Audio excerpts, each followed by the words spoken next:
सुनसान रात थी। आसमान बादलों से ढका हुआ था और ठंडी हवा खेतों के बीच से होकर अजीब सी सिसकारी भरती हुई बह रही थी। गांव के सबसे बाहरी छोर पर एक पुरानी टूटी फूटी झोंपड़ी थी, जो एक श्रापित जगह मानी जाती थी। गांव वालों का कहना था कि वहां रात को एक चुड़ैल का बसेरा होता है। किसी ने उसे देखने की कोशिश की तो कभी लौटकर वापस नहीं आया। श्याम सुंदर, एक निर्धन इंसान, इन बातों पर विश्वास नहीं करता था। वे मेहनती था, मगर किस्मत उसका साथ कभी नहीं देती थी। बारिश होने के बावजूद भी उसकी फसल सूखने लगी थी। उसकी पत्नी सावित्री और उसका छोटा बेटा भूख से बेहाल थे। गांव वालों ने उसे एक श्रापित झोपड़ी से दूर रहने की चेतावनी दी थी, लेकिन श्याम सुंदर की मजबूरी ने उसे वहां जाने पर मजबूर कर दिया। उसने सुना था कि उस झोंपड़ी में एक प्राचीन कुबेर का घड़ा है, जिसमें इतनी दौलत है कि उसकी 7 पीढ़ियों चैन से रह सकती हैं। उस रात श्याम सुंदर अपने बेटे और पत्नी को सोता छोड़कर हाथ में एक लालटेन लिए उस झोपड़ी की ओर चल पड़ा। जंगल के रास्ते में काले पेड़ ऐसे खड़े थे कि जैसे वे उसे रोकना चाहते हों। रास्ते में झिंगरों की आवाज के अलावा हर जगह खामोशी थी। जब वे झोंपड़ी के पास पहुंचा तो वहां की ठंडी हवा ने उसकी रीढ़ को सहरा दिया। झोंपड़ी के बाहर एक टूटा हुआ दरवाजा था, जो हवा के झोंकों से चरमराते हुए खुल और बंद रहा था। उसने झिझकते हुए दरवाजा खोला। झोंपड़ी के अंदर का नजारा दिल दहला देने वाला था। दीवारों पर अजीब चित्र बने हुए थे, जिनसे लाल रंग की बूंदें टपक रही थी। कमरे के बीचों बीच एक मिट्टी का घड़ा था। वह घड़ा सुनहरे रंग का था और उसमें चमकती हुई धूल थी। श्याम सुंदर के चेहरे पर एक हल्की मुस्कान आई। उसने घड़े की ओर हाथ बढ़ाया, लेकिन जैसे ही उसने उसे छूने की कोशिश की, एक ठंडी और कर्कश आवाज उसके कानों में गूंजने लगी। तुमने मेरी दहलीज पर कदम रखा है किसान, अब लौटना तुम्हारे लिए असंभव है। श्याम सुंदर ने डरते हुए चारों ओर देखा। झोंपड़ी के कोनों में एक परछाई उभरने लगी। वे परछाई धीरे धीरे एक काले सोए का रूप लेने लगी। उसकी आंखें जलते हुए अंगारों की तरह चमक रही थी और उसका चेहरा विकृत था। तुम्हें इस घड़े का लालच था, है ना? चुड़ैल ने हंसते हुए कहा। उसकी हंसी इतनी भयानक थी कि श्याम सुंदर के पैर जम गए। मैं यहाँ केवल अपने परिवार की मदद के लिए आया हूँ, श्याम सुंदर ने कांपती आवाज में कहा। चुड़ैल ने उसकी ओर झुकते हुए कहा, अगर तुम्हें ये दौलत चाहिए तो तुम्हें एक कीमत चुकानी होगी। या तो अपनी आत्मा छोड़ दो या अपने बेटे को। ये सुनते ही श्याम सुंदर का दिल दहल गया। वह रोने लगा और बोला, नहीं, मैं अपने बेटे की जान नहीं दे सकता। मुझे जो सजा देनी है दो। चुड़ैल ने घड़े की ओर इशारा करते हुए कहा, अगर तुम अपनी जान बचाना चाहते हो तो इस घड़े के अंदर झांक कर देखो, लेकिन याद रखना, जो कुछ भी तुम देखोगे वह तुम्हारा पीछा नहीं छोड़ेगा। डर और साहस के बीच झूलते हुए श्याम सुंदर ने घड़े के अंदर झांका। घड़े के अंदर एक अजीब सा काला तलर पर्दा था, जिसमें उसकी अपनी परछाई दिखाई दी। परछाई धीरे धीरे बदलने लगी और उसमें सावित्री और उसके बेटे का चेहरा दिखने लगा। अचानक घड़े के अंदर से एक काली आकृति बाहर निकली और श्याम सुंदर के चारों ओर चक्कर लगाने लगी। वे आकृति धीरे धीरे उसके शरीर में समाने लगी। श्याम सुंदर चिल्लाया, लेकिन उसकी आवाज बाहर नहीं निकली। चुड़ैल ने ठंडी हंसी के साथ कहा, अब तुम मेरे श्राप का हिस्सा बन चुके हो। तुम्हारी आत्मा इस झोंपड़ी में कैद रहेगी और तुम्हारा शरीर मेरे आदेशों का पालन करेगा। अगले दिन गांव के लोग श्याम सुंदर को ढूंढने गए। उन्हें उसकी झोंपड़ी में कोई नहीं मिला, लेकिन जंगल में एक अजीब सी आवाज गूंज रही थी, जैसे कोई किसान मदद के लिए चिल्ला रहा हो। कहते हैं अब भी जब कोई उस श्रापित झोपड़ी के पास जाता है तो श्याम सुंदर की आत्मा उसे रोकने की कोशिश करती है ताकि कोई और उस भयानक चुड़ैल का शिकार न बन सके। कभी कभी लालच और डर के बीच का चुनाव ही हमारी किस्मत तय करता है। उस रात श्याम सुंदर ने अपनी जान तो दे दी, मगर उसने अपने परिवार को बचाने की कीमत चुकाई। लेकिन उसकी आत्मा अब भी उस श्रापित झोंपड़ी में भटक रही है। ये कहानी यहीं खत्म नहीं होती।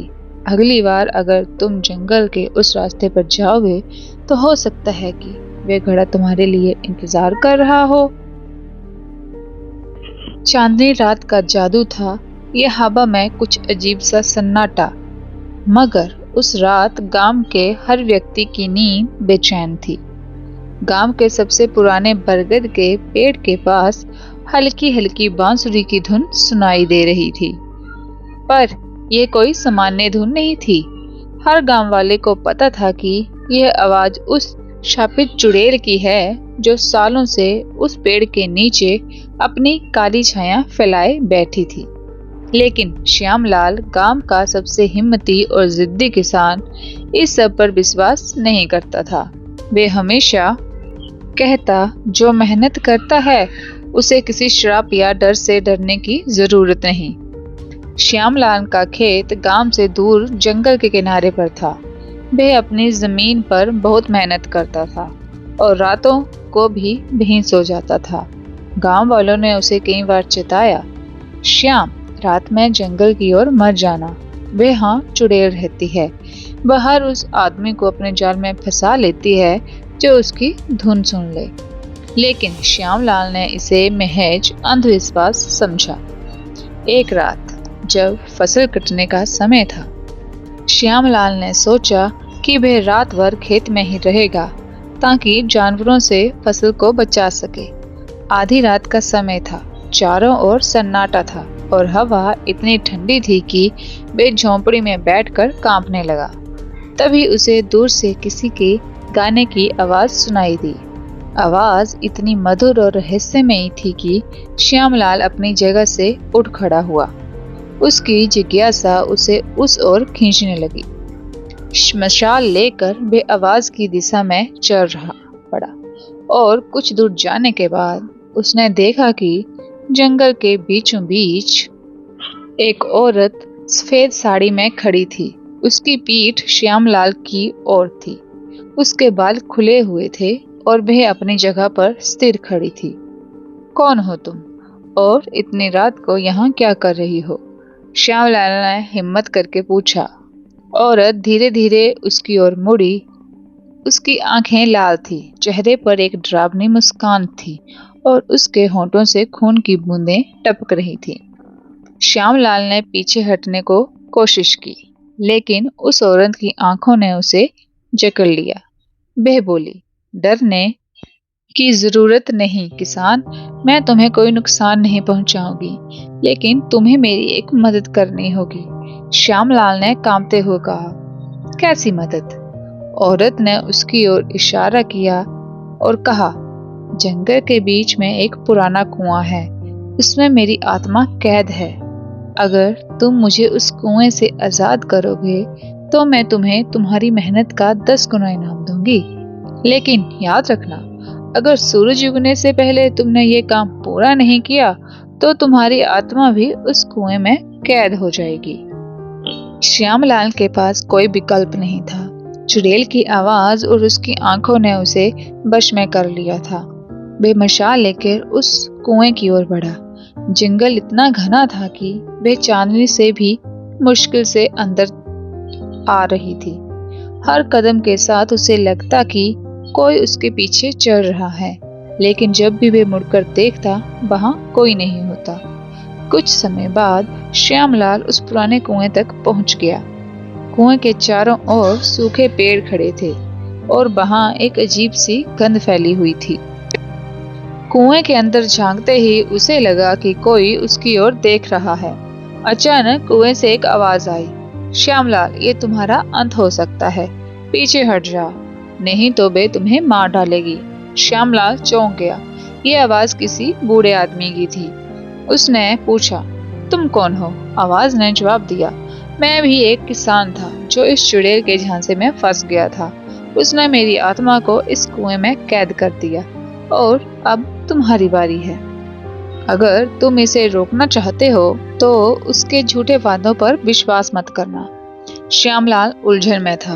उसने चुड़ैल से मदद का वादा किया हुआ था, लेकिन अब उसे समझ नहीं आ रहा था कि किस पर विश्वास करे। तभी चुड़ैल वहां आ गई। तुमने मेरा काम पूरा क्यों नहीं किया? उसने गुस्से से पूछा। श्यामलाल ने कहा, तुम मुझे सच बताओ, क्या तुम सच में मेरी मदद करना चाहती हो या यह सब तुम्हारा जाल है? चुड़ैल ने हंसते हुए कहा, तुम सच जानना चाहते हो तो सुनो, ये जंगल मेरा श्राप है। जब तक मैं इस कुएं में बसी आत्माओं को मुक्त नहीं करती, मुझे मुक्ति नहीं मिलेगी। लेकिन इसके लिए मुझे हर साल एक नई आत्मा की जरूरत होती है और इस बार वह आत्मा तुम्हारी होगी। श्यामलाल समझ गया कि यह चुड़ैल उसे धोखा देना चाहती है। उसने मशाल को तेजी से चलाया और उसे चुड़ैल की ओर फेंक दिया। आग लगते ही चुड़ैल चिल्लाने लगी और गायब हो गई। चुड़ैल के गायब होते ही कुएं से सारी आत्माएं आजाद हो गई। उन आत्माओं ने श्यामलाल को धन्यवाद दिया और कहा, तुमने हम सबको मुक्त किया है। अब ये जंगल फिर से शांत हो जाएगा। श्यामलाल ने राहत की सांस ली और वापस अपने खेत की ओर लौट गया। उसने गांव वालों को इस घटना के बारे में बताया और सब ने मिलकर उस कुएं को बंद कर दिया। इसके बाद श्यामलाल का खेत और उसकी मेहनत हमेशा फलदायक रही, लेकिन वह रात हमेशा उसे याद रही जब उसने चुड़ैल के श्राप को हराया और अपनी आत्मा को बचाया। कभी कभी डर से भागने की बजाय उसका सामना करना ही सबसे बड़ा समाधान होता है।